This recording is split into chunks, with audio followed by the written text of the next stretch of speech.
Hello everyone, welcome back to Vikas Academy channel. তো আজি আমি পঢ়িম বাকি তোমাৰ মেকানিজম অফ ব্ৰিথিঙৰ পেণ্ডিং কোৱেশ্চনছ খিনি। যোৱাকালি আমি ইমানলৈকে পঢ়িলো প্লুৰাল ফ্লুইড, প্লুৰাল ইফিউজন কি হয়, প্লুৰা কি হয়, দেন আমি পঢ়িলো হাৰ্ট কি হয় সৰু সুৰাকে। হাৰ্টটো মই ভালকে আৰু বুজাম বাৰু। Then we studied about thoracic chamber. So today we'll be studying about other things. Okay. So at a basic formula has a तुम्हारे जाना I feel that is volume is inversely proportional to pressure. What does it mean? It means if volume increases, then what happens? Pressure decreases. जाना चाहिए basic formula, right? Volume যদি increase হয়, then pressure to কি হ'ব? Decrease হ'ব. Very nice. সবে জানা। আর যদি inversely যাও and vice versa, মানে কি pressure যদি বাঢ়ে, if pressure বাঢ়ে, if pressure बढ़े then কি হ'ব volume decrease হ'ব very nice সবে জানা okay এটা বুঝি পালা তোমালোকে well and good এতিয়া ইনস্পিৰেচনৰ সময়ত যেতিয়া আমি ইনস্পায়াৰ কৰো শ্বাস লৈছাছো যদি তোমালোকে শ্বাসটো ভিতৰত লৈছা মানে উশাহ ভিতৰত লৈছা সেইটো সময়ত কি হয় আমাৰ থৰেসিক চেম্বাৰৰ সাইজটো ইনক্ৰিজ হয় নে উশাহ লৈছো তো কি হয় থৰেসিক চেম্বাৰটো ডাঙৰ হয় নে কেনেকৈ ডাঙৰ হয় ঠিক আছে ডাঙৰ হয় ৰবা এইটো তোমালোকক আৰু এটা নেক্সট স্লাইডত আছে দেই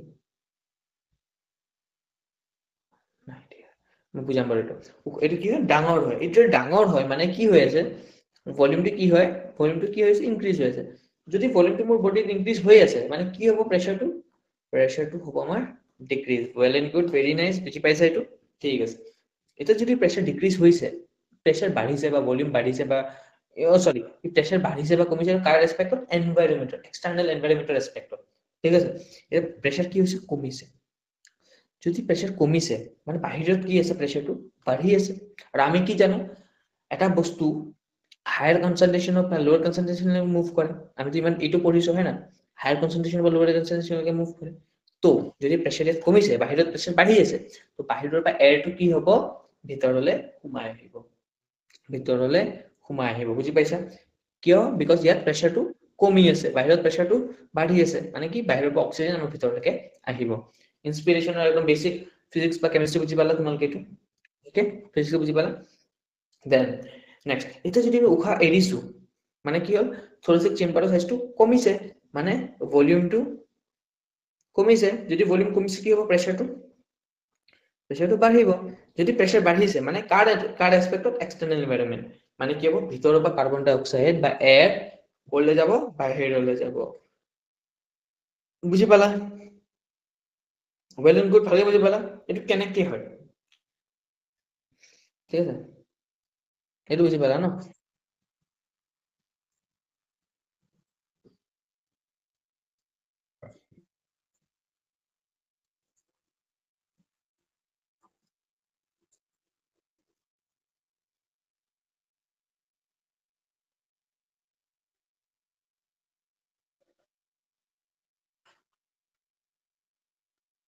अब অলপ ক্লিয়াৰ কৰি লওঁ ओके वेल एंड गुड अभी देखते हैं कैसे होता है तो मैं जानू ये रिब्स আছে स्टर्नम আছে ঠিক আছে रिब्स स्टर्नम वर्टिब्रास পিছপিনে ঠিক আছে ভিতর লাংস আছে এটো আৰু পিনে কেছে ডায়াফ্ৰাম আছে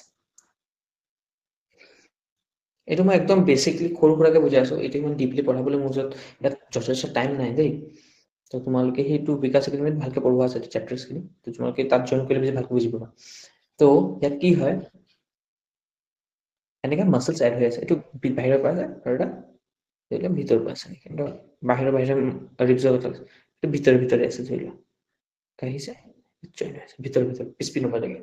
এটো কি বুলি কওঁ আমি ইন্টাৰনাল ইন্টাৰকোষ্টেল মাসল ইন্টাৰনাল ইন্টাৰকোষ্টেল এটো হল এক্সটাৰ্নাল ইন্টাৰকোষ্টেল এটো হল muscles okay internal intercostal muscle and external intercostal muscle আৰু এটো কি মাসল আছে ডায়াফ্ৰাম ওকে বুজি পালা এটো ইমানটো ওকে এটা ডায়াফ্ৰামে কি কৰিব কন্ট্ৰাক্ট কৰিব ডায়াফ্ৰামে কন্ট্ৰাক্ট কৰিলে এটো সিধা হ'ব এটো এনে ডোম শেপ আছে না সিধা হলে কি হ'ব এই এটো যদি সিধা হৈ যায় তো ইয়াৰ সাইজটো কি হ'ব এনেকে হৈ যাব না আৰু পিছপিনে বেন্ড হোৱাৰ চেষ্টা কৰিব তো মানে কি এইটো এৰিয়াৰ যোনটো সাইজ আছে এটো কি হ'ব ইনক্ৰিজ হ'ব ভলিউমটো ইনক্ৰিজ হ'ব কোনটো এসপেক্টত সুপিৰিয়ৰ ইনফিৰিয়ৰলি এইটো তোমাৰ যোনটো চাইজ হয় ইনক্ৰিজ হ'ব এইটো কন্ট্ৰাকচন কাৰণে তো প্ৰথমটো কি হ'ল ডায়াফ্ৰামে কন্ট্ৰাক্ট কৰিব ডায়াফ্ৰামে কন্ট্ৰাক্ট কৰিলে এইটো এক্সপেক্টত সাইজটো ইনক্ৰিজ হ'ব ঠিক আছে সেকেন্ডলি এক্সটাৰ্নাল ইন্টাৰকোষ্টাল আৰু ইন্টাৰনাল ইন্টাৰকোষ্টালে কি কৰিব কন্ট্ৰাক্ট কৰিলে ই লেটাৰেলি এনেকে বাঢ়িব সাইজটো ইপেনো আছে হয় না মাসলছখিনি এইটো হ'ব এইটো দুটা মেকানিজম আহে pump handle and bucket handle movement pump handle and bucket handle movement handle movement এই দুটা মুভমেন্টৰ কাৰণে এইটো মানে এইটো মেকানিজমটো কেনেকা ডিফাইন কৰিছে এইটো বুজাইছে তো সেইটো মেকানিজমৰ কাৰণে এই দুটা এনেকে এক্সপেক্টত দীঘল হয় মানে ডাঙৰ হয় লেটাৰেলি তো ওভাৰঅল এইটো থৰেসিক চেম্বাৰৰ সাইজটো এনেকে ডাঙৰ হৈছে আৰু এই পাম্প হ্যান্ডেল বেকাট হ্যান্ডেল মুভমেন্টছ খিনি ইয়াত বুজাব গ'লে বহুত টাইম লৈ এইটো নিজে প্ৰায় আধা ঘন্টা মোৰ লৈ ল'ব তো ইমান মোৰ ইয়াত টাইম দিয়া নাই সো মই ইমান পঢ়াব নোৱাৰো I have some limitation to be taught here so বাকি কাৰণ সেই বিকাশ একাডেমিত তাত মই ডিটেইল দি পঢ়াম বাৰু তাত তোমালোকে জয়েন কৰিলে ভালকে বুজি পাবা এইবিলাক ঠিক আছে so it is not any kind of promotion but I am given some particular time here so মই ইমানটোহে পঢ়াব পাৰিম তাতকে বেছি মোৰ লিমিট ক্ৰছ কৰিলে মোৰ কাৰণে জাৰি হ'ব right so we are here yeah pump handle bucket handle to movement কাৰণে laterally size to increase হ'ব so superior inferior laterally কি হয় size to increase হয় এই increase হোৱাৰ কাৰণে কি হ'ব overall thoracic chamber volume টো বাঢ়িব pressure কমিব similarly বুজি পালা similarly এইটো কি হ'ল ইনস্পিৰেশনৰ সময়ত এক্সপিৰেশনৰ সময়ত কি হ'ব যেতিয়া শ্বাস এৰিব মা উশাহ এৰিব তেতিয়া কি হ'ব এইটোৱে ৰিলেক্স কৰিব এইটো মাসলে তো এইটো কি হ'ব লেটাৰেলি সাইজ কমিলে সিমিলাৰলি ডায়াফ্ৰামো ৰিলেক্স কৰিব এনেকে তো এপিনো সাইজ কমিলে তো ওভাৰঅল থোৰাসিক চেম্বাৰ সাইজ কমিব প্ৰেসাৰ ভলিউম কমিলে প্ৰেসাৰ বাঢ়িলে আকৌ ইয়াৰ পৰা উশাহটো বাহিৰলৈ যাব বুজি পালা ওকে ভেৰি নাইস এটি ইমানটো আজি কাৰণে আৰু যদি কিবা কনফিউজন থাকে ইউ কেন কমেন্ট ডাউন বিলো ঠিক আছে